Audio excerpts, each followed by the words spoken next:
Yes. All right. So we've started a new craze. It counts us down 5, 4, 3, 2, 1, and we were throwing some dance moves. Jill Grams, how are you? I am good, really good. How are you? Fabulous, fabulous. So we're going to have a chat today about all the wonderful things you're doing. If you don't know, Jill worked with myself for a long while, really in the real original stages of me after I left One Beer to start all the self development and then eventually train coaches. Jill was with us on the first ever course cohort that we run of training coaches, was a brilliant help to me, and then has blossomed into the world of coaching and now is doing so many wonderful things, which we're going to get into um, in a moment. So I thought, Jill, if we could just start with a bit of your hero or heroine's adventure that sort of brought you on this journey to this place. Oh gosh, yes. I was thinking about this one, and I think mine, you can break it down into two parts. So I guess the first part would start about 4 years ago when I met you, when I decided to take a break from the booze. So no real biggie. I just, like most people, drinking more than I wanted to be and just thought enough's enough. I need to do something about it. Took a break. But very, very quickly, like very early on, I think 5 days in, it hit me smack in the face that for me, the problem wasn't about the booze at all. It was other stuff. It was a lifelong battle with insecurity, a lack of self-belief, all sorts of lovely stuff like that. And I realized then that I had been doing exactly the same thing with alcohol as I used to do in my younger years with food. It was very much my coping mechanism. It was the thing I used to hide behind. Um, and that's when I say my hero's journey is split into two. I think mine actually started, well, I know it actually started way back when I was a teenager. And my story is that I was a young girl from a council estate in Scotland. I was a decent enough runner. I got the golden ticket to go on a sports scholarship to America. But somewhere along the lines, things went a little bit wrong, and I didn't really believe I was good enough. So to cut a long story short, I won't. I know you know my story, Andy, but I won't bore everybody with the details. But I basically pretended to everybody. Back then, there was a lack of support. Now I see there was a lack of support, but my way of dealing with those insecurities was to hide, was to put on the face and to pretend to the outside world that everything was great and that I was good enough. But all that did was manifest this overwhelming fear of failure. I was pretending that I was amazing, so I always had to be amazing. And subsequently, well, we can't be amazing all the time. So I crashed and burned. I couldn't handle the pressure. I dropped out of uni, and then I ran away to France, which is where I am now. One thing that I should mention is in terms of hiding, I literally did that. I developed an eating disorder and that almost destroyed my life for many years. So I ran away to France. I got over the eating disorder, which was amazing. But I realized 4 years ago that in many ways I'd replaced the food with alcohol. And I was still, to a certain extent, hiding beliefs about myself that I'd formed way back then when I was that young girl at university were still tripping me up as a 46, 47-year-old woman. And it was only when I started working on myself through your self-development course that all of this came to light. And hence the reason that I suddenly thought, wow, I can use this. I can use this. The coaching that I did with you had such a profound effect on me that I then wanted to help others, who maybe suffer with similar things. Yeah, it's such a brilliant story, and it's so indicative of most people's story. It might not have manifest in those very sort of physical ways, whether it be around food or around alcohol, but I think most people often harbour those insecurities, those imposter syndromes, the fact that I have to be perfect. I've got to juggle all these balls. I've got to be the perfect mom. I've got to be the perfect businesswoman. I've got to be the perfect everything. And you just can't manage that. That is an impossible task because no one is perfect. And I think where coaching and self-development gets so much of his power is allowing people the space to realize it's not just me. Most people feel like that, and actually having the time and space to explore themselves and actually root around and find some of those things to realize they're not serving me anymore. Maybe once they acted as a little protective mechanism through some, psychological pain as you transitioned, in your instance, to the college in the US. But equally, those same patterns and beliefs don't serve us or continue to serve us in the way that maybe they once did. And therefore, exploring those and uncovering those and changing those can be quite transformational. And I've seen that in your own life. And now here you are with your story to share, and this lovely opportunity to give back. And there's that moment, isn't there? How did that feel for you? That moment of, I think that little tug to adventure. I think I want to sort of use some of this and give it back to other people. It took a while. I mean, I will say that all of this for me has been very, very scary.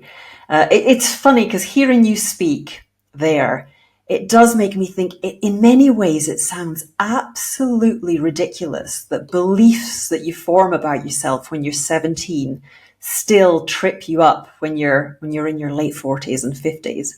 But that's a long time to be harboring these beliefs about yourself, isn't it? Those protective walls that I put up were, and still are, I have a huge and really, really strong fight or flight side to my personality. And, it can work wonders, hence the reason I probably was on that scholarship in the first place. I'm a real competitive person, but there's also this other side to me. And if I feel that there's a chance of not winning it's maybe the wrong expression, but a chance of failure, it takes me all my strength to rein that side of me in and to sit and to face the fear. So this hasn't been easy at all. It hasn't been easy at all. But because of that, it has been so utterly rewarding.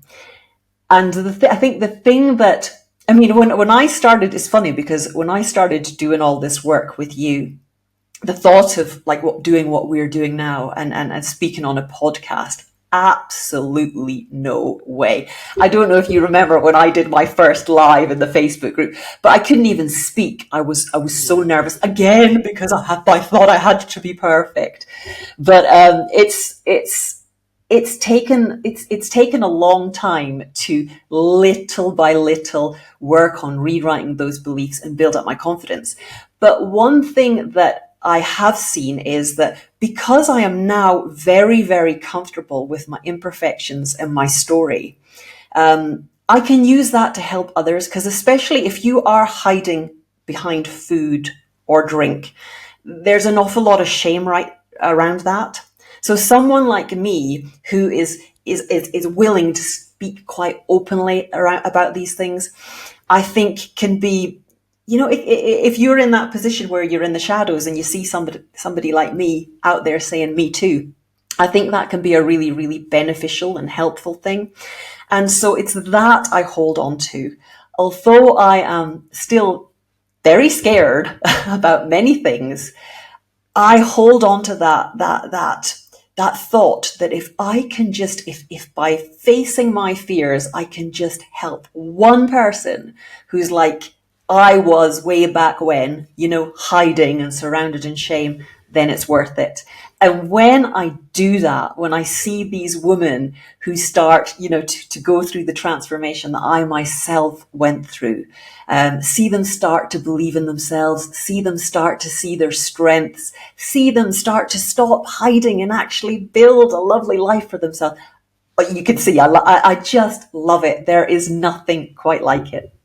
Oh, I feel like giving you a round of applause on the back of that. That was wonderful. I'm feeling really proud now listening to you, how well you articulate that. It feels like, in terms of your coaching adventure and whatnot, just to listen to you is so powerful, and how you've become comfortable being out there and being a beacon of change, I think, for so many women who, like you say, need someone to show up and shine. And then they can feel, oh, it's not just me, all those thoughts and limiting beliefs that people carry and they're ashamed of and they're embarrassed about, they don't tell anyone around. They can see it and go, well, actually, if Jill went through that, maybe it's not just me. And then there's an opportunity to do that incredible work. And your slogan is stop hiding and start living. Tell me a bit more about that. Well, that's essentially what I've sort of just been saying. It's that has come from the fact. So I consider myself to be a habit change coach, and it's notably, habits around food or drink, but it could be numerous things. It could be, I work with women again who struggle with perfectionism, lack of confidence, that kind of thing, all sorts of things. I think there are so many different kind of masks we can wear and coping mechanisms that we gravitate towards. But the stop hiding, start living bit is because I'm really speaking to those women who are doing exactly that, who are emotionally eating or drinking. Not who just want to, change a few habits, change the environments, turn the page and get on with it. I'm talking about those women, and I think we all know who we are, who there are deeper things getting in the way. A lot of the ladies I work with maybe gave up the booze for a significant period of time, but then found themselves self-sabotaging and drawn back to it. And those are the people I'm speaking to, the people who there's something deeper going on. And I think, from my experience, most of us have that. There are reasons that we're drawn towards these things in the first place. So my stop hiding, start living is really speaking to those women, people who are using the booze or the food or whatever it may be to hide behind, because they're kind of too scared almost to face life without it. And I say that, and sometimes we're not even aware that that's exactly what we're doing. But using alcohol or food to fill a void, to fill a need, that kind of thing. My methods are, so for example, if someone comes to me about emotional eating, we more often than not, we spend very little time actually speaking about food. We more look at the whys. Why are you drawn to that? What needs are not being met? That kind of thing. And how can we fill them in other ways? So I look at trying to get people living, getting them happy, filling their needs and making sure that they tick all the boxes and get what they want in life. And I find that in doing that, the pull towards the alcohol or the food or whatever it is they're gravitating towards gradually lessens. So that's what I mean about the stop hiding, start living, because that's what I was doing. I was hiding behind food and alcohol for a long time. And that's music to my ears, because a lot of the coaches that come to train with us have got backgrounds in nutrition, for example, like yourself. And what you discussed there, for me, is the most important bit. It's less about the shopping list and much more about what's going on underneath. Why are you finding it hard, or why are you not in that place where you want to be with your nutrition or your relationship with alcohol?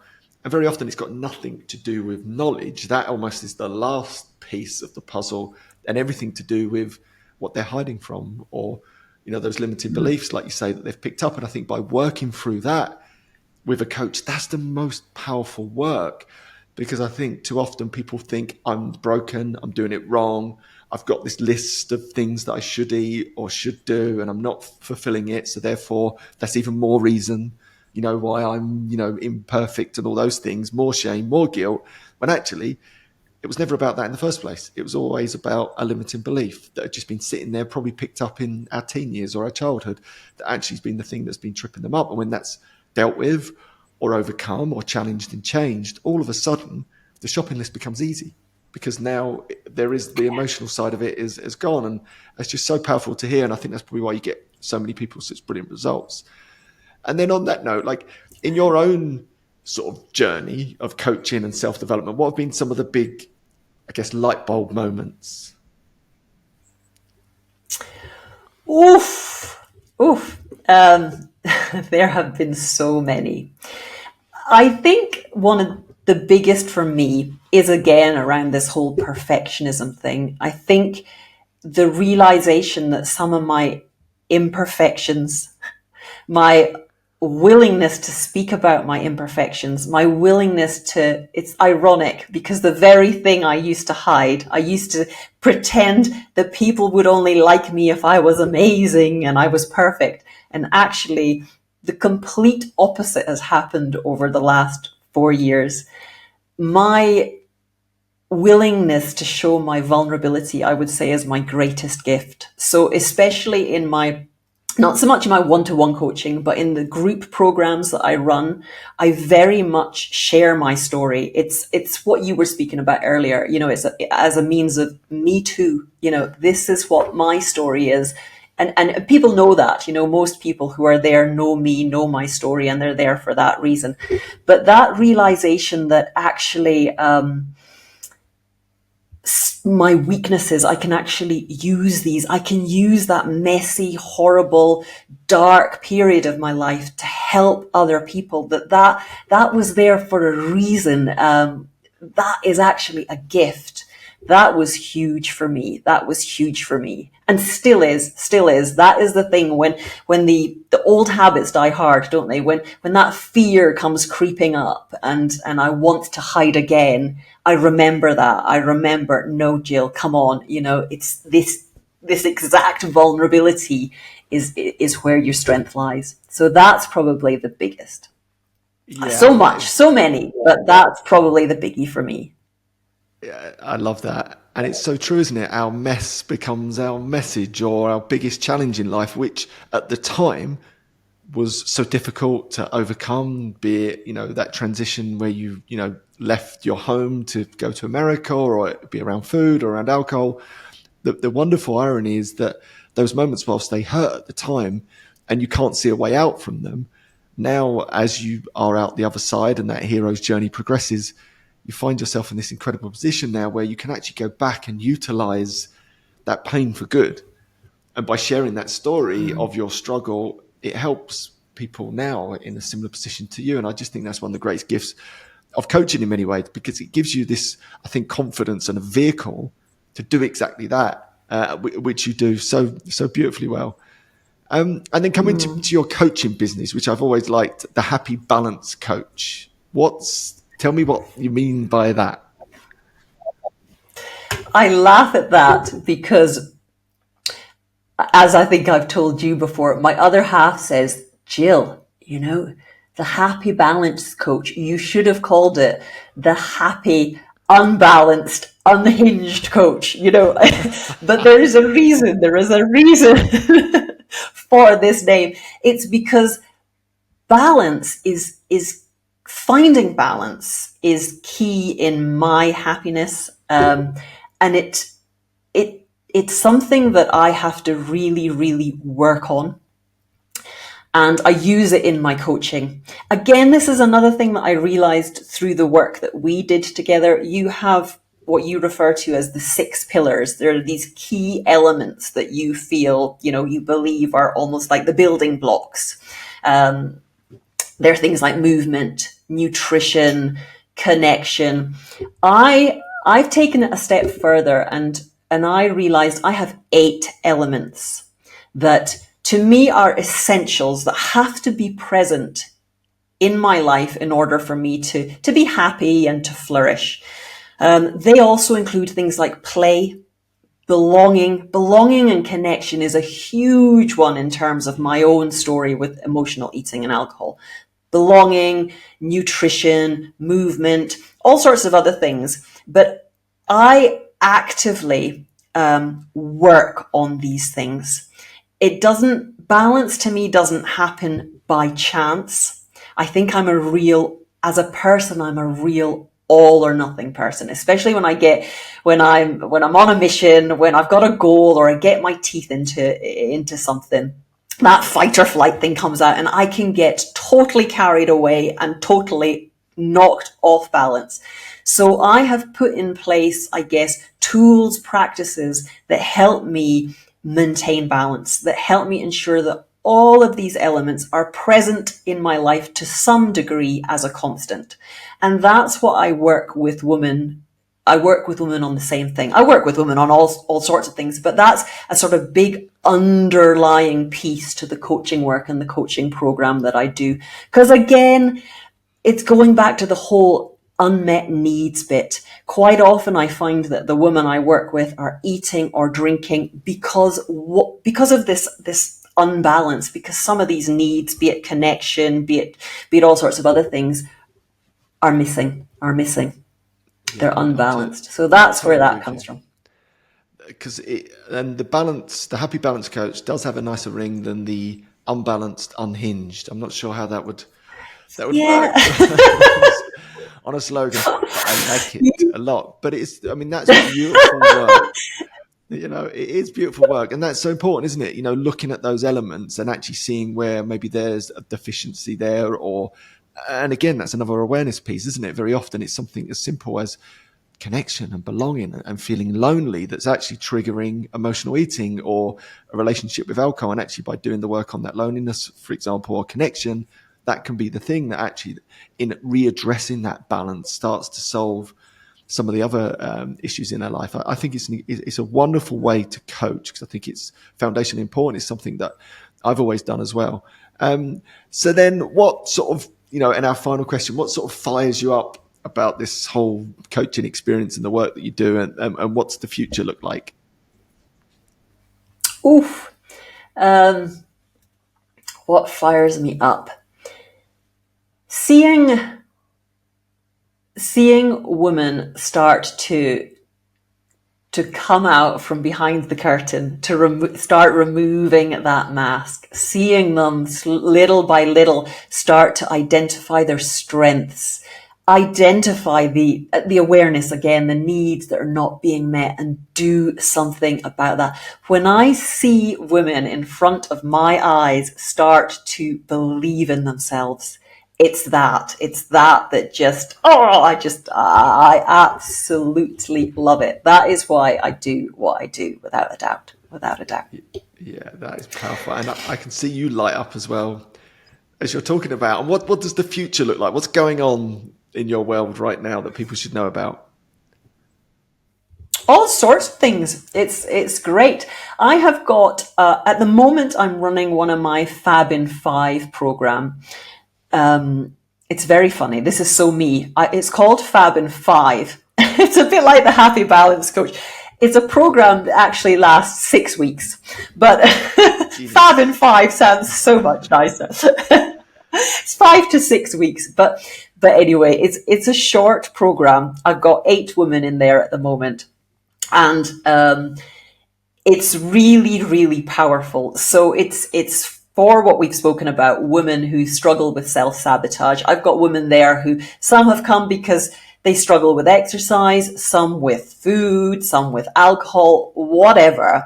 But we work together, and over the course of the 5-6 weeks, we look at their whys, a lot of the work is around needs and balance and why.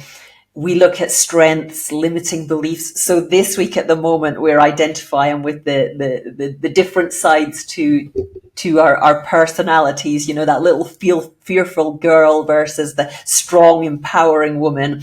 So I've got this lovely program going on at the moment, and I just absolutely love it. That's due to end in a couple of weeks' time. And I'll be running another one of them again in March. So I've got that. I also have started running retreats out. I live in the French Alps. So I've started these Feel Fabulous retreats. And again, it's an extension of the little program that I just spoke about. But the idea is, come out here into this magnificent setting, in terms of if you want to work on empowerment or limiting beliefs.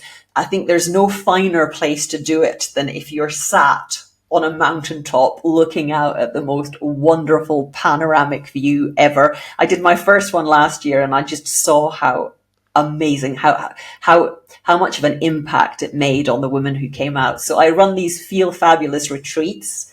And I've also got in June, I am working with Cassie Ridley, who is a fellow coach that I met again on your coaching course. And we're running a Sober Wellness Fest in the UK at Dave Cornthwaite from the Big Sky Hideaway at his location. We are just doing this big, all singing, all dancing celebration of wellness. I mean, we've got loads of coaches involved, but there's going to be meditation, forest bathing, art workshops, swimming in the river. We've got Claire Mack from Alcohol Free Runners coming and leading running groups. We've got photography workshops, everything under the sun. So we've got that in June. But basically, how I see my business growing is all sorts of workshops and retreats, and just getting people together and with this big old celebration of who we are, self-worth, wellness, alcohol-free living, and just loving life, really. Yeah, I absolutely love it. I'm so proud of you. Everything you're doing, it's just wonderful to see you shining and just getting out into the world and helping so many people. It's incredible. And we'll make sure in the show notes we have links to your Facebook, your Happy Balance Facebook, your Instagram website, Linktree, all that good stuff. So if you're interested in working with Jill, and I'd highly recommend you do, check out the show notes. All the links are there. And if there was a main place people could go and find you, where would it be? I do have a website, but I would say go to my Instagram. I'm not huge on Instagram, but I've got my Linktree on there, and via my Linktree that's in the bio, you've got everything. So just Jill Grams, the Happy Balance Coach. You can find me on Instagram. Perfect. It's been an absolute pleasure. Thank you for joining me for today's episode, and exciting times ahead. Thank you, Andy. It's been fun. Take care.